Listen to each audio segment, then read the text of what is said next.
Gene, ये dominant gene और ये रेसेसिव जीन, लेकिन कैरेक्टर शो करेगा आपका ये कैपिटल टी वाला। ये आपका ड्रॉप प्लांट में हो गया। उसी तरह से जैसे कि हम अगर सीड का बात करेंगे, आपका राउंड येलो 4 तरह का हुआ था। राउंड येलो सीड आता है एक, ठीक है। राउंड ग्रीन आता है, राउंड ग्रीन, और एक आता है आपका रिंकल्ड येलो, दूसरा रिंकल्ड ग्रीन, है ना, शेप के हिसाब से और कलर के हिसाब से। तो राउंड येलो के लिए कौन सा आप लिखेंगे? देखिए, कैपिटल आर आपके लिए राउंड होगा और येलो के लिए कैपिटल वाई होगा। अगर आपका पेयर मान के चलिए कैपिटल आर है और कैपिटल वाई है दोनों तरफ, तो राउंड येलो होगा। अगर कैपिटल आर स्मॉल वाई है, कैपिटल वाई स्मॉल वाई है, फिर भी राउंड येलो होगा। क्यों? क्योंकि इसमें डोमिनेंट जीन है, इसमें भी डोमिनेंट जीन है, तो राउंड येलो होगा। लेकिन अगर स्मॉल आर आ गया 2 जगह, तो ये रेसेसिव जीन है, तो ये हो जाएगा आपका रिंकल्ड सीड हो जाएगा, ये रिंकल्ड शेप का सीड हो जाएगा। इसका मतलब, और अगर दोनों तरफ स्मॉल वाई हो गया तो ये भी रेसेसिव जीन, तो ये क्या हो जाएगा? ग्रीन कलर में आपका ग्रीन, मतलब रेसेसिव कैरेक्टर जो आपके ग्रीन शो करेगा, और रिंकल जो है आपका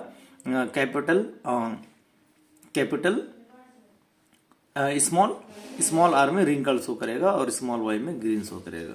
तो अगर रिंकल ग्रीन होता है तो डायहाइब्रिड क्रॉस में हम लोग देखेंगे नेक्स्ट क्लास में। डायहाइब्रिड क्रॉस में जैसे capital small R small Y, दोनों जगह स्मॉल आर और दोनों स्मॉल वाई, तो ये सीड को क्या बोलेंगे? Wrinkled green. ये इंपॉर्टेंट बात है, तो इसको बोलते हैं law of dominance. Law of segregation के लिए क्या होगा? लॉ ऑफ सेग्रीगेशन में आपका अगर F1 जनरेशन है, टी इंटू क्रॉस करेंगे टी, तो आपका दोनों तरफ से अगर यहां से कैपिटल टी, फिर यहां से इसको क्रॉस करेंगे, फिर यहां से कैपिटल टी स्मॉल टी, और मान के चलिए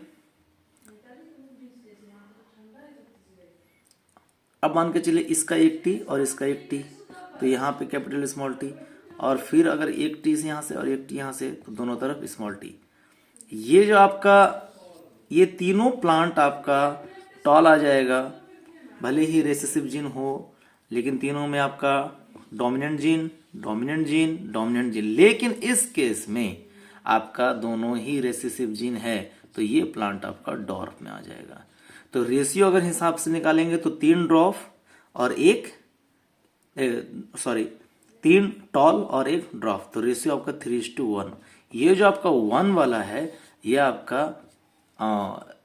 अलग हो गया, इसीलिए इस लॉ को कहा गया लॉ ऑफ सेग्रीगेशन। इसको लॉ ऑफ सेग्रीगेशन कहा गया है, लॉ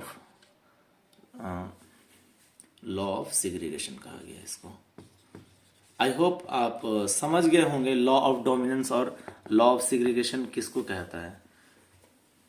तो ठीक है, मिलते हैं फिर नेक्स्ट वीडियो में। हम लोग बात करेंगे लॉ ऑफ इंडिपेंडेंट असॉर्टमेंट के बारे में।